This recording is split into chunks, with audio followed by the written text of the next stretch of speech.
Hello, everybody, and welcome to the Self-Care Audio Files with me, Yvonne.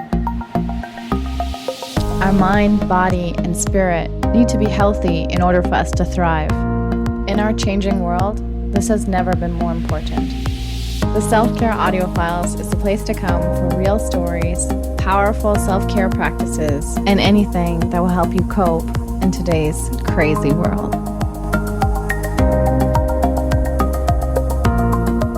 Hello, everybody, and welcome to the Self-Care Audio Files. Today, I'm going to be talking about codependency and how to break free from codependency and be able to relax in your relationships.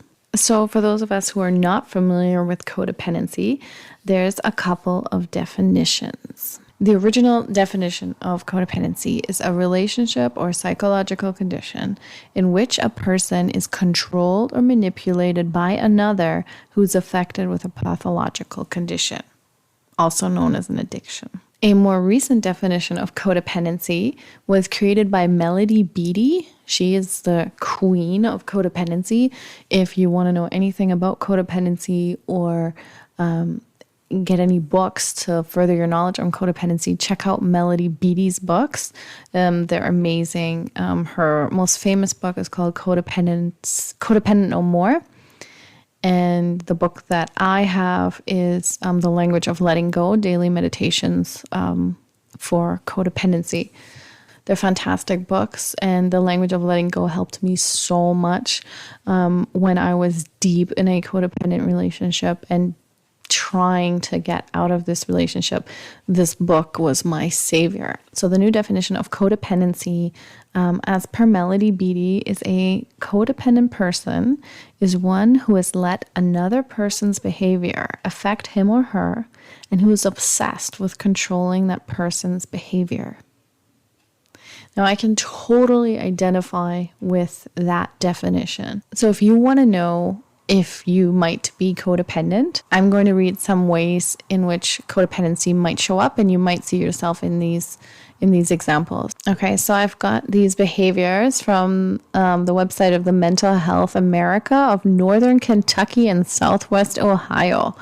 So many people define codependency by their behaviors, which may include always being attracted to alcoholics, drug addicts, or similarly needy and emotionally unavailable people.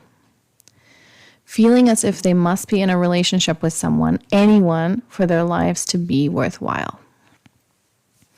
Trying to control others' behaviors, especially loved ones. Feeling as if they are incapable of ending a relationship that they know is not good for them or that they are unhappy in. Trying to please everyone else and never taking time for themselves, or even forgetting that they need to take care of themselves. So one of the codependent behaviors that still very much shows up for me is the trying to control others' behaviors. These controlling behaviors that I display are more dominant when I'm stressed, when my life is stressful, when there's a lot of things happening. Maybe there's been a lot of change or a change recently. It could just be the slightest upset to my regular schedule. And I call it an upset because I feel upset if I'm not in control of this change. So I'll share a little bit about my own journey with codependency. And for many, many years, I didn't even know codependency was a thing. I had never heard of it until I was seeing a therapist while being in a relationship with a self-harming alcoholic. It was a really volatile relationship. And she presented this to me and said, "Have you heard of codependency?" And I just haven't. And she recommended a book by Melody Beattie, which I ordered immediately. And it was like somebody took the shutters away from my eyes. It was just like, whoa, okay, I am definitely codependent. So at the time when I realized that I was a codependent, I had been in a relationship with an alcoholic for 4 years. It was a very volatile, up and down roller coaster relationship, a lot of emotional abuse. My partner at the time was also self-harming himself, so he was cutting himself for coping with pain and using alcohol. So looking back, there was some of the obvious signs of being in a codependent relationship, being with an alcoholic.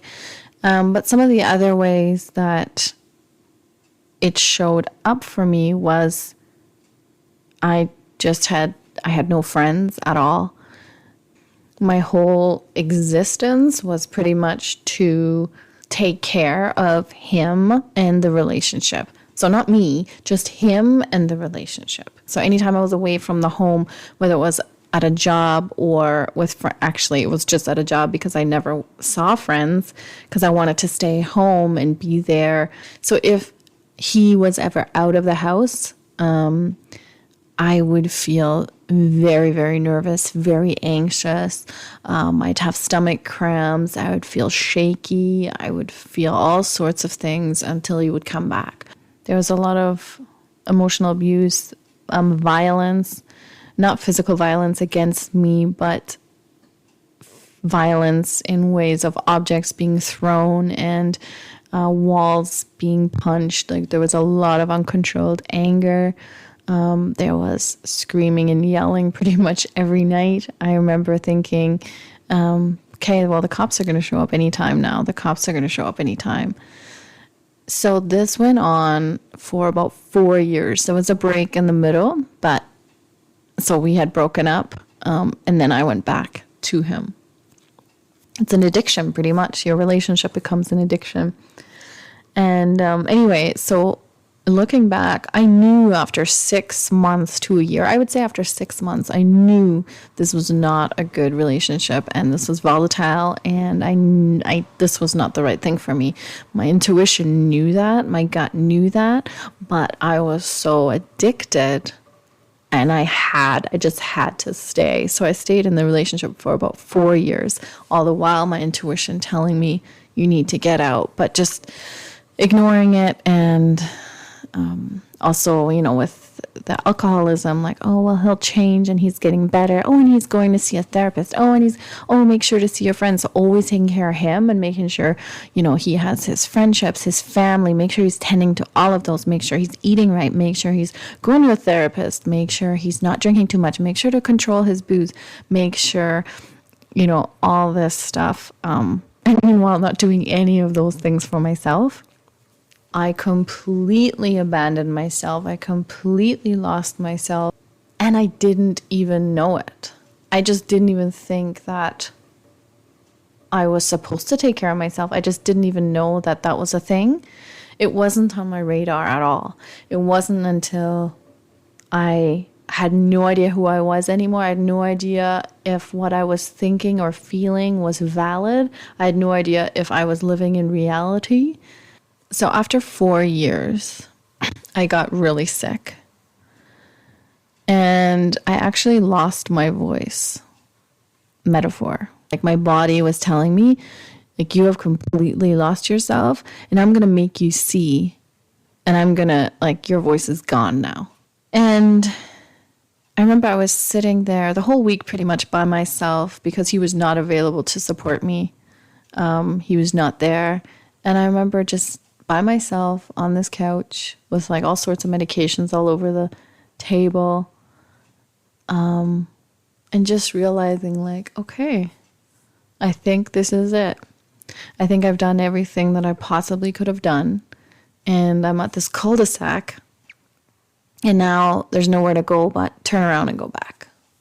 At that point, I made the decision, okay, I'm going to leave this relationship after 4 years. And it took me losing my voice to really realize that. After that, I really spent a lot of time, a lot of years finding my way back to myself, finding things that brought me joy, like reconnecting with my body, my mind, my spirit, all those things, reconnecting with friends and family, and just almost like this wilted flower that was dried out and shriveled and close to dying, slowly, watering myself and slowly growing new shoots and slowly recovering. It took a long time, but today I'm in a place that I can live with my codependency and manage it and still have a healthy relationship. So where does codependency start? I was always convinced it started in that terrible relationship. with that alcoholic. And it would be nice to think that that's where something started, like, in your 20s or in your 30s or something like that, because it's not quite as delicate or raw as saying, no, codependency probably started when you were 3 or 4 years old. I would strongly encourage you to look at your formative years and look at the relationship you had with your parents. And I can pretty much almost guarantee you that you're going to find the origins of codependency with your parents. I also recommend you look at your parents' life and how they grew up. And again, with codependency addiction, there is a big part of the addiction factor. So what role do drugs, alcohol, sex, what role do addictions play in your family? In my family, there's a strong history of alcohol abuse. If I think about my parents' marriage, my dad always drank. And if I think back of my grandparents' marriage, they both drank. They were both alcoholics. There was a lot of violence. There was a lot of abuse. And if you go back another generation, I don't know the story entirely, but I can guarantee you there will be alcohol abuse there as well. How do you break free from these codependent tendencies? One thing that's important to know is that codependency never goes away. Like, you will always be a codependent to some extent. You'll always have codependent tendencies. There will always be fallbacks. Just like an alcoholic, when they quit the drink, they're always going to be a recovering alcoholic. You manage the triggers around you and you take care of yourself, but you know that there's always a risk that you can fall back into those old patterns. So number one is to, recognize that you have codependent tendencies or that you're a full-blown codependent. Once you become aware, you're going to automatically expose yourself to learning more about it and reading about it, and all that is going to help you heal from it. 2, there's nothing wrong with you. You were most likely super young when these behaviors started, and that was just you as a little kid doing the best you could to fit into your environment, to fit in with your parents, to be loved by your parents, to not be an outcast. We don't have that choice when we're little. We've got to fit into our environment. 3, create a daily habit. So for me today, I wake up in the morning and I spend at least 20 minutes on my yoga mat. My go-to is yoga with Adrienne. I then meditate for 15 minutes.